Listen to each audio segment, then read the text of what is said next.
DG Stéphane oh. Balamwange Congo ya Lumumba Congo Tafachi Beton Tango ekoki oyoyo Tango ango yango yo ekoki Tolanda kango Papa Stéphane Balamwange oh yeah. Mama Maria Mama Wanzambe Mama ozali bonzenga Obotami Mama mbindote Saye tomoto mbele O mama sambela kapona kabila Maria kobosana kakatumbite mama sambela kapona kabila Maria kobosana kakatumbite. Les États-Unis d'Amérique viennent d'interdire au président Tshisekedi de ne pas se rendre au niveau de Kampala afin d'aller rencontrer Joseph Kabila Kabange.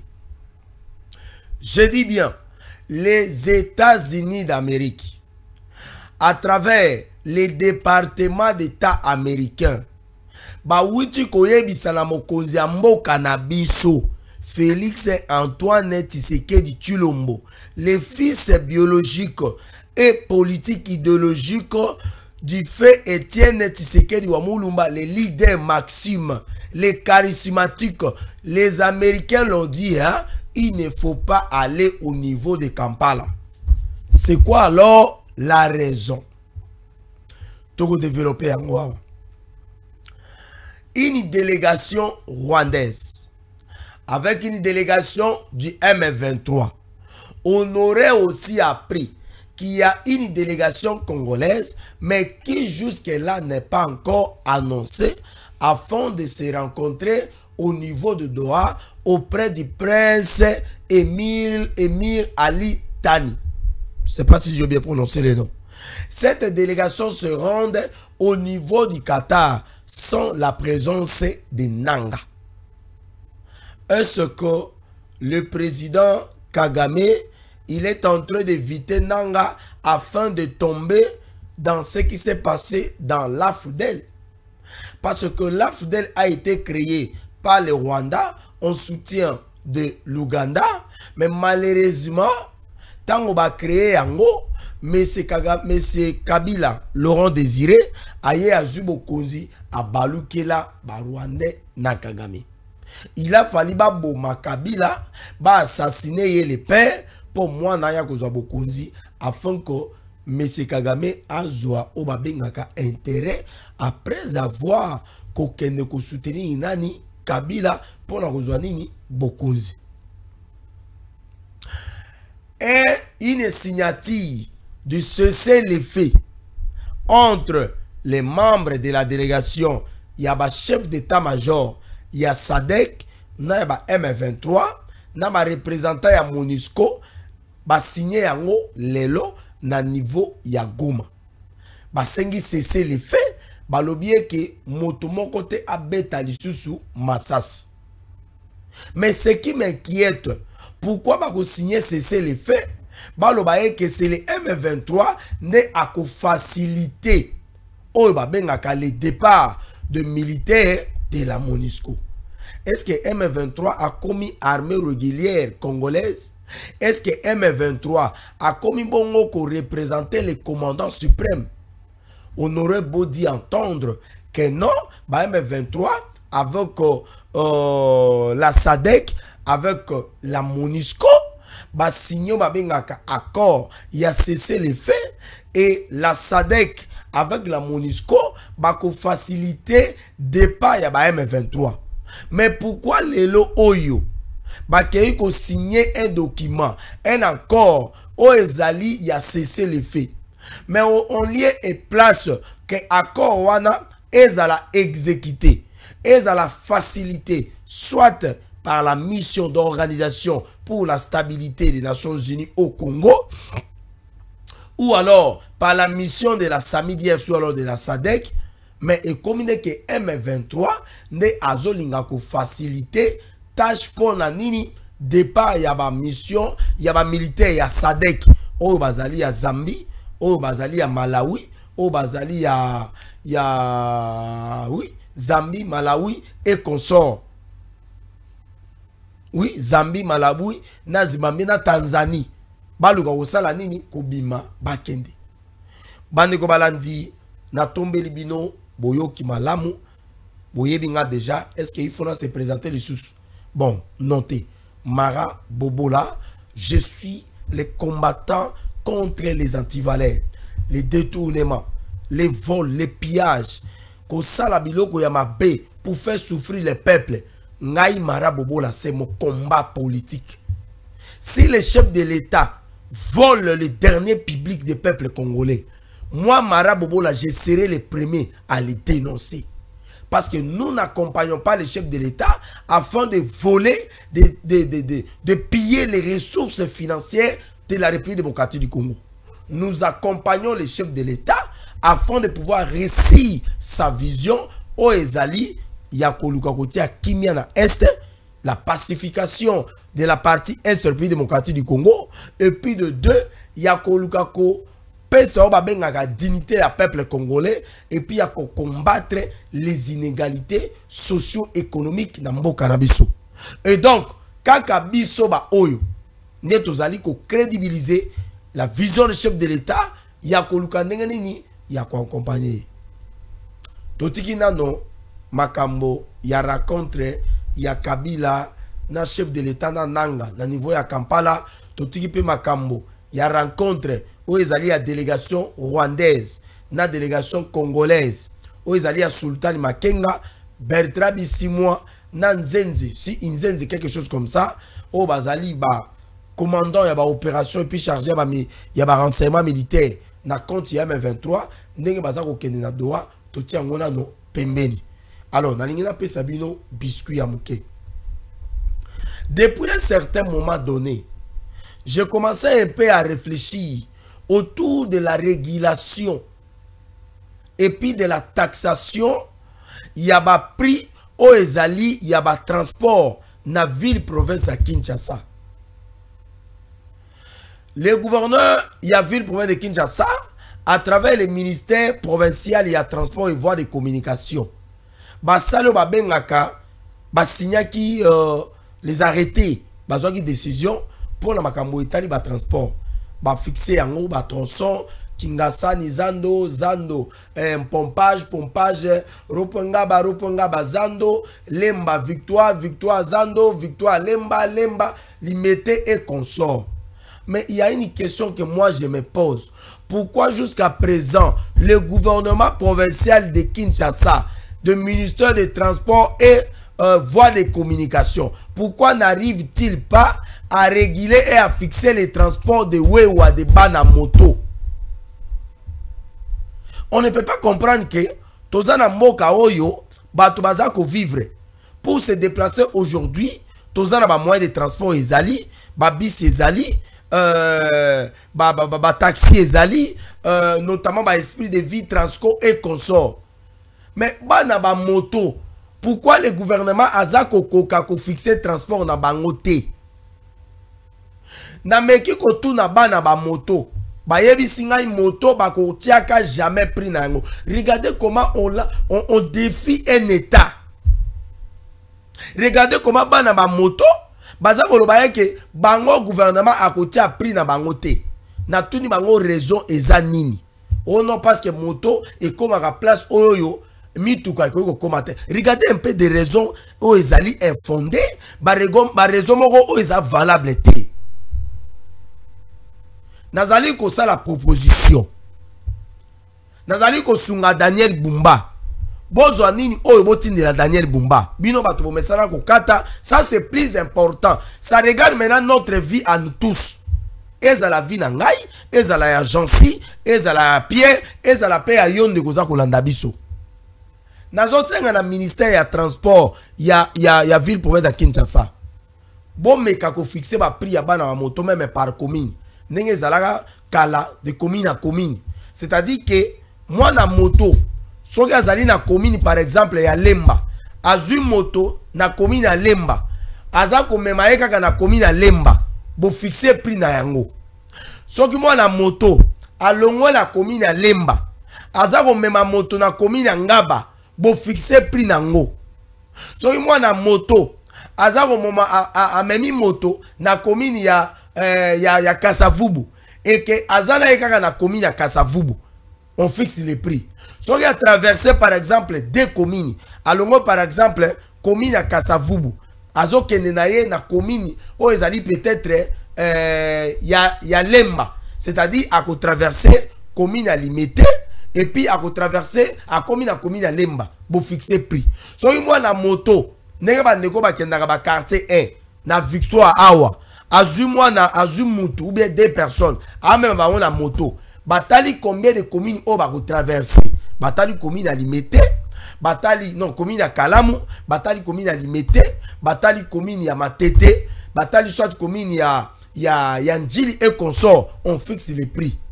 Ça va permettre que makambo itali ba incompréhension et si là batu baza ko bunda pona makambo ba moto oyo ba incompréhension. Moi na moto azana Victoire azo kende quartier 1 à lobby 5000 moto a matili kola ibi ka futaka 3000 ba komi kuna incompréhension koti bitumbe bandi o ezali ba notion élémentaire ya gestion d'un état. Lorsqu'on n'arrive pas à fixer même les prix des transports dans une ville, alors ça pose problème. Ça pose problème. Totiki na makamba moto, to koti sikoyo na mama alikambo. Bande ko balandi. Ba invité délégation ya M23. Bazako kende wapi jasi. Kolaksangai 4 minutes ité. Makam na kolobawa na kolobawa même pendant 65 minutes. Na kolobawa ta pendant 90 minutes. C'est-à-dire na sali 1h30. Merci beaucoup. Et tu as dit 2 minutes. Délégation au ezali à M23. Bakei na niveau ya Doha. Bande ko balandi. Non. Je change un peu la phrase. Les États-Unis d'Amérique ayebisi et pas na chef de l'État komeka kokende na Kampala te. Excusez-moi, na sala qui inversion ya ba sujet na lingi to évoluer d'après annonce ya ba sujet na ngandenge na annoncer. Na lingi te na zo dernier sujet na le blanc na première place, na zo ezaki première place na le blanc na dernière place. Non. Na lingi to kende ndenge na annoncer ba sujet na ngai et ko permettre bino pour retenir quelque chose. Les États-Unis d'Amérique à travers les départements d'État américains, ba yebisi et pas na chef de l'État. Toyoki eke ozolinga kokende kokutana na M. Kabila na niveau ya Kampala. Quelles sont les raisons? À Kinshasa, la présidence de la République a essayé aussi d'avancer ba raison na ye. Non voilà, comme nous avons toujours pensé que c'est Kabila qui est derrière les M23 et que c'est Kabila qui soutient AFC de Messenanga. Et comme nous sommes dans un processus où il y a diplomatie, tout le monde a qui vous a la malamu, tout le kabongo, kosolola na Joseph Kabila Kabange. Autre raison, la présidence de la République ou alors le gouvernement congolais va avancer raison par le biais que il y a des pairs de l'Union africaine oyo ba meki ko senga na chef de l'État. Ba yebisi que modèle oyo zali ko kamba mboka na ancien président de la République ezali ko benda na bongo iza malamu te. Biso tolingi kimia ekota entre yo na prédécesseur na yo. Alors kimia ekota ndenge nini esengeli boluka place bokende kokutana pona kosolola. Alors nde ba monie ke ezali pe malamu Monsieur Nanga azala na kachara contre wana. Baponi en droit, c'était prévu ba salango na Kenya. Mais ma monnaie qui avec les Kenya et qu'on marchait malamouté parce que ces derniers temps, la relation entre la République démocratique du Congo et le Kenya est tellement tendue. William Ruto Boyebi a eu Joe Biden, il avait pas mal critiqué au Babengaka gouvernance à Kinshasa et puis régime il y a Félix Antoine Tshisekedi Tshilombo. C'est comme ça que le président congolais Loba qui est la présidence en lobby en droit wana eza malamouté. Pas déplacé en droit. Ba moni qui va na Tanzanie na Tanzanie aussi matin parce que la SADC avec l'EAC bazala qui na sommet extraordinaire et singeli va déplacer en haut ba kende nango ailleurs. Ba yoko pour l'Afrique du Sud, ba moni pas Afrique du Sud ça ne va pas marcher parce que la tension au ezalaki entre M. Kagame na M. Président Cyril Ramaphosa ezalaki ya malamu te. C'est comme ça balobi que ba kende wapi na niveau ya Kampala. Parce que Kampala, jusqu'à présent, les relations diplomatiques avec Kinshasa, avec la République démocratique du Congo, nano et katanité.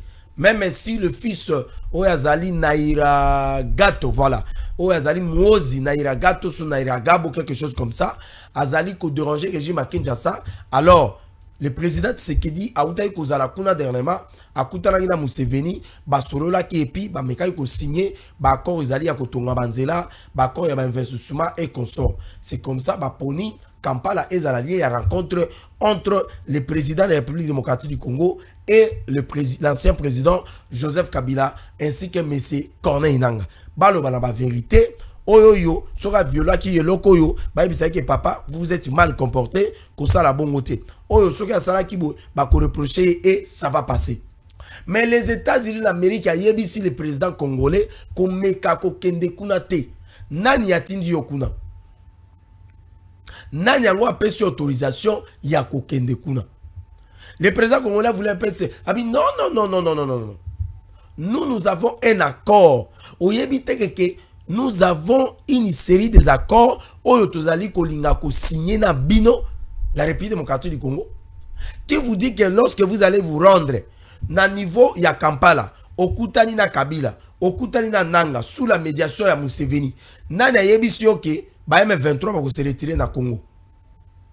Pour la petite histoire, le département d'État américain ba yebisi chef de l'État balobi sachez-le que na 2012-2013 pour que M23 alongwa na Congo, c'était l'appel aux Zalaki à Barack Obama après le passage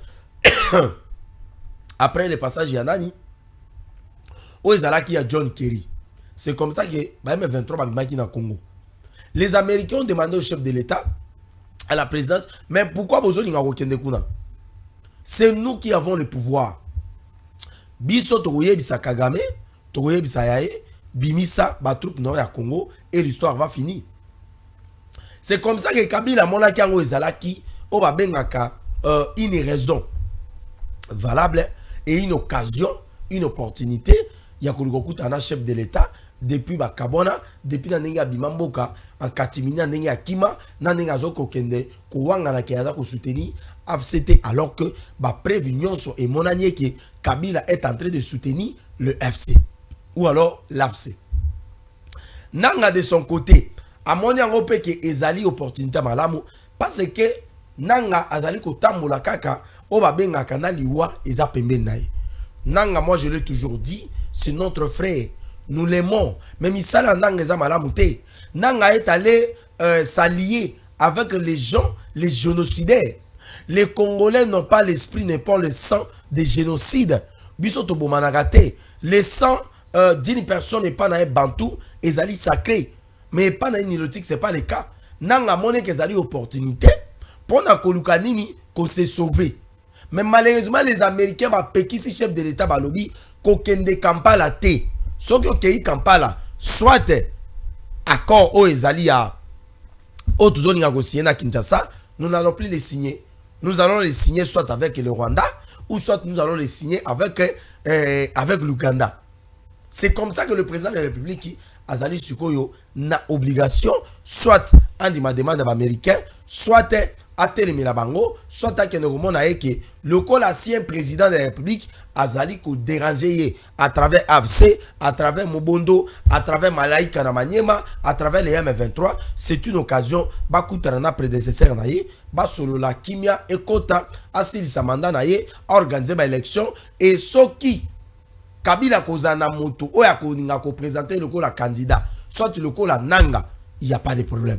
Parce que Kabila ne sera plus le président de la République démocratique du Congo. Au moins, il y a un coup d'État, au moins ça l'assassinat. Mais ça ne passera pas parce que le peuple congolais est derrière le président de la République et le Dieu Tout-Puissant protège qui? protège son fils qui est le président de la République démocratique du Congo. Bandeko balandi, il n'y a que occasion pour la Kabila. Il n'y a pas occasion pour la Nanga.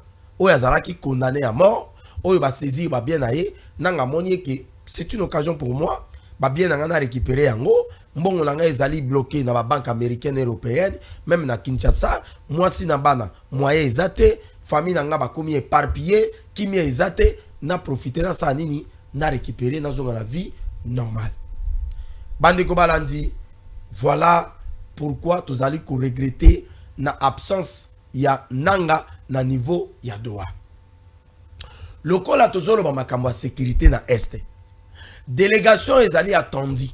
O ezali ya M23 na o ezali ya M23 na RDF. Ba kokuta wapi na Doha. Mais tozolo ka ke délégation pe ya Kinshasa ezali. Mais ce n'est pas encore officiel. Après que les deux chefs de l'État ba kuta na ba loba na ba vérité. Le président Kagame a avancé ba raison na ye. Pourquoi ils continuent dans les militaires dans le Congo, qui sont des raisons bêtes, des raisons qui n'ont pas de fondement, où ils allaient tenir des bouteilles. Le président Tshisekedi a avancé des raisons valables. Que nous sommes en train d'exiger le retrait des militaires de M23 ainsi que des RDF, parce que Kagame a raison, ils allaient avancer que les FDLR, Bazana Congo, Bazala Galisusuté, Baza Batobasi Bakola, Babota et Bazonga na bango na vie normale. Pourquoi maintenant Kagame a continué à continuer ma militaire na Congo? Pourquoi? On a zala mabele na Congo, mabele ni zala Congo te.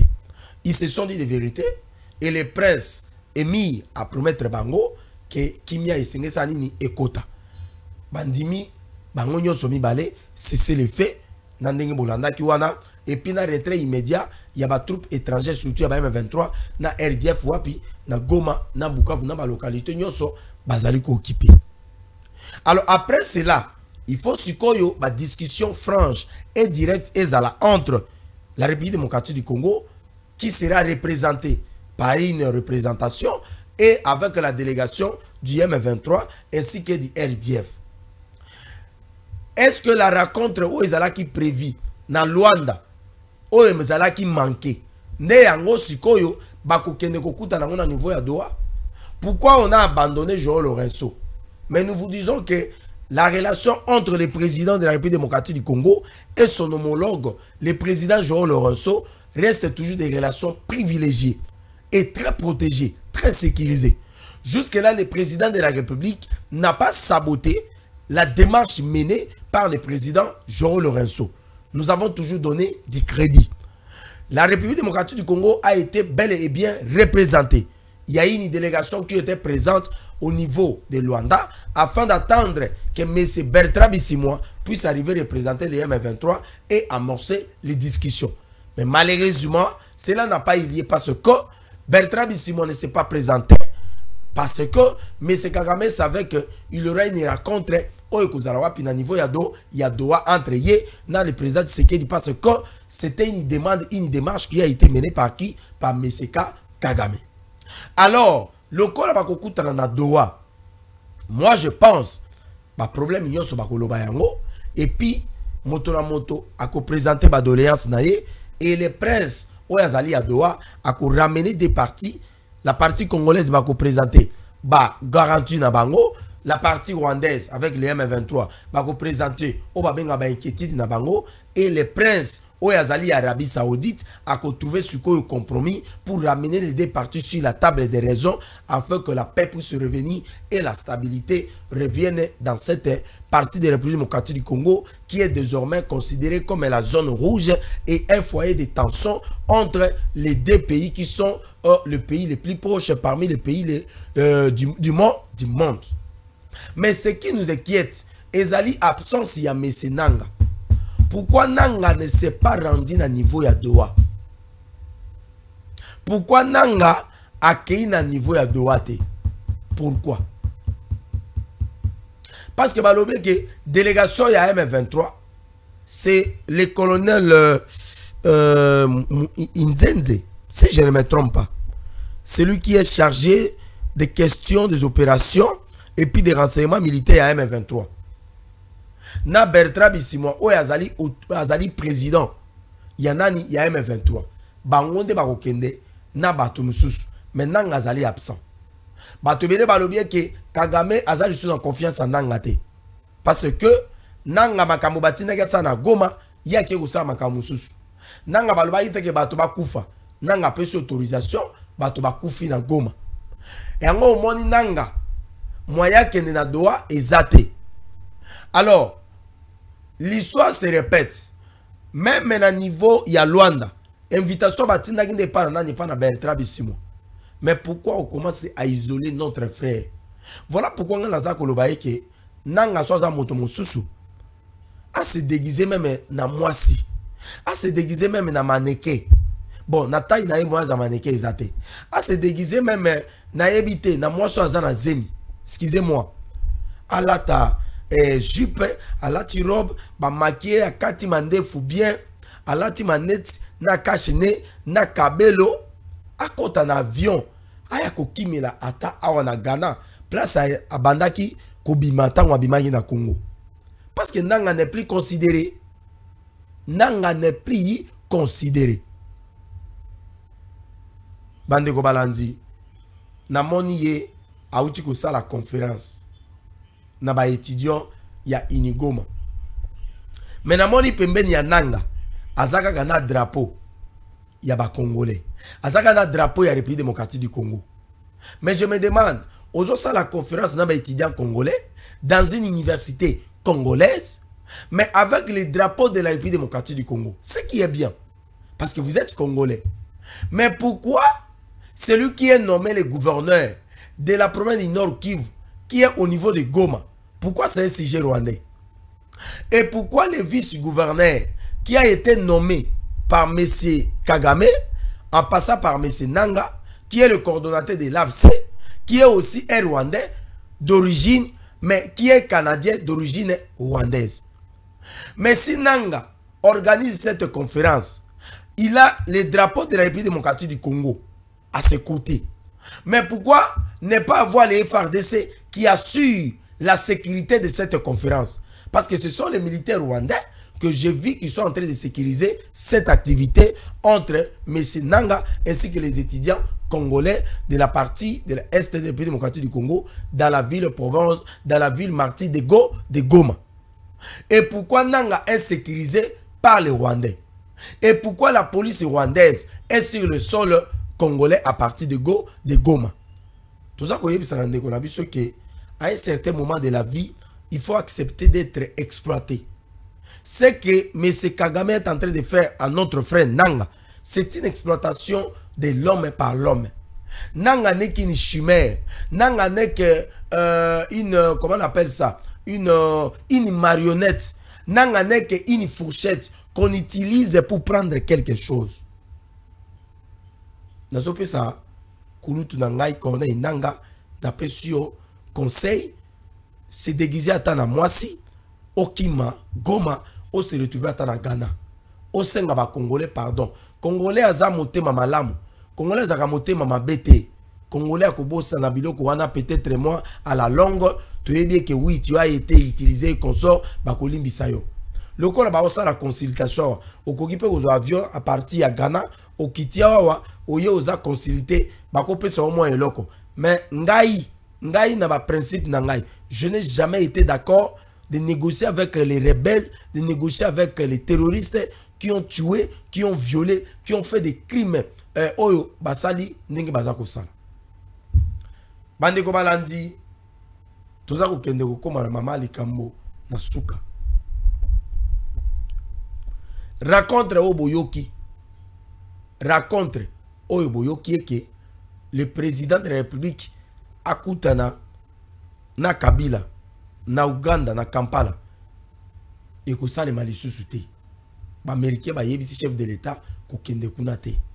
Il n'y a rien de bon qui sortira là-bas. Et donc, on exact.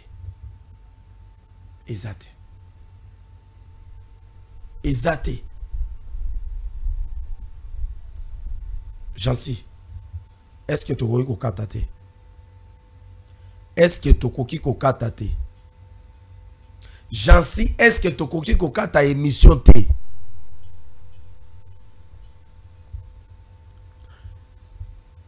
Les éléments, il y a phare d'essai. Le gouvernement a outil ko doubler salaire ya ba militaire. Babanda ki ko zwa soda azozwa 240 000 francs congolais. Ba doubler yango a komi ko zwa 480 000 francs congolais. C'est une bonne chose. Mais nous demandons aux membres du gouvernement, nous demandons et pas na chef de l'État, tout ça ko senga et pas na gouvernement d'aller encore plus mieux, d'aller encore au-delà. 480 $, c'est quelque chose. 500 $ et pas na bao bazali na front, c'est quand même une prime au ezali ya malam, ya malam. Na moni soda moko oyo akangi photo na 500 $, en dollars s'il vous plaît.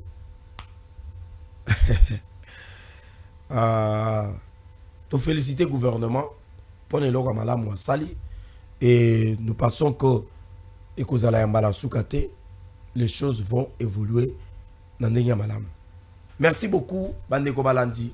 Bozwa ki libaku ya kolanda biso, bobo sanate ko aimer et makape ba émission na biso. Yo zaka critique kaka. Yo zaka critique kaka. Marabobola pourquoi ozali ko salabo? Marabobola pourquoi ozali ko salabo? Yo zaka critique. Je vais chuter avec cette histoire. Batebele bazali kolobaye que le professeur Modeste Bahati Lukwebo, il serait en ramification ou il serait en contact avec l'Alliance Fleuve Congo de M. Nanga. Pourquoi? Parce que les cadres et les membres de son parti politique, certains rejoignent les mouvements rebelles de M. Nanga. S'il faut aller dans ce sens, je pense qu'il est important d'éclaircir l'opinion congolaise. Rejoindre un mouvement rebelle, cela ne fait pas... Non, qu'est-ce que j'allais dire? Rejoindre les mouvements rebelles par certains membres des partis politiques dont le président de la République n'a pas taxé ou n'a pas indexé du doigt d'être en ramification avec ce mouvement rebelle. Les membres du PPRD qui rejoignent matin, midi, soir leurs confrères, leurs anciens alliés, M. Nanga, au mouvement rebelle, nous pouvons comprendre, parce que le président de la République l'a dit plusieurs fois que l'ancien président de la République soutiendrait, ou c'est lui qui soutient le mouvement rebelle de AFC. Alors aussi longtemps que le président de la République n'a pas encore cité le nom du professeur Modeste Bahati Lukwebo, d'être allié ou alors de soutenir l'Alliance Fleuve Congo de M. Corneille Nanga, alors en ce moment, nous pouvons nous taire, nous pouvons quand même un peu de mettre un peu de l'eau dans nos vins afin de taxer ou alors d'indexer du doigt le professeur Modeste Bahati Lukwebo d'appartenir à l'Alliance Fleuve Congo, parce que les membres de ces partis politiques sont en train de rejoindre qui? Le mouvement de Corneille Nanga. Nous avons suivi ce qui s'est passé. N'oublions pas que le professeur Modeste Bahati Lukwebo, il est le ressortissant de la province du Sud Kivu. La province du Sud Kivu, son chef voulait être occupé par les rebelles du M23 qui sont soutenus par l'armée rwandaise. Est-ce qu'en ce moment, si le professeur Modeste Bahati Lukwebo, qu'il soutiendrait ou qu'il était en appartenance avec M. Corneille Nanga, beaucoup de biens matériels du professeur Modeste Bahati Lukwebo seraient déjà détruits. Mais aujourd'hui, nous sommes en train de constater seulement que les gens qui sont à bonne et due forme, qui sont loyaux envers le président de la République, il y a certains compatriotes qui veulent un peu jeter du discrédit sur ces gens-là. Nous continuons à dire que le professeur Modeste Bahati Lukobo reste jusque-là les membres de l'Union Sacrée de la Nation. L'AFDC est allié au son de l'Union Sacrée de la Nation et lui-même a d'ailleurs réaffirmé sa loyauté, son appartenance et son soutien indéfectible à la vision chère du président de la République à travers l'Union Sacrée de la Nation. Ce qui s'est passé entre le professeur Mbata et le professeur Modeste Bahati Lukobo, c'est tout à fait normal et logique. On ne peut pas traiter les alliés ou alors les partenaires politiques du président de la République au sein de sa vision ou au sein de sa plateforme politique électorale comme des amis ou des camarades. Non, ce sont des alliés politiques, ce sont des partenaires politiques. À chaque fois qu'il y a un problème, il est important de les interpeller ou alors de les convoquer afin de traiter, comme on a élargi aussi à 40, de 6 à 40 les membres du présidium de l'Union Sacrée de la Nation. Ça sera aussi une bonne chose que le professeur Mbata puisse aussi consulter ces gens-là avant de prendre les décisions. Bandeko balandi na pesi bino botondi ndenge bolandi biso de tokutani mbala sima tata nzambe abatela mabota mabino tozana bomoko tozana bolingo tozana solidarité et je rends un vibrant hommage et pana ba mama na biso ba mama ya Congo ba mama na biso bazali na kati ya FARDC na kati ya wazalendo et kozala malamu mingi.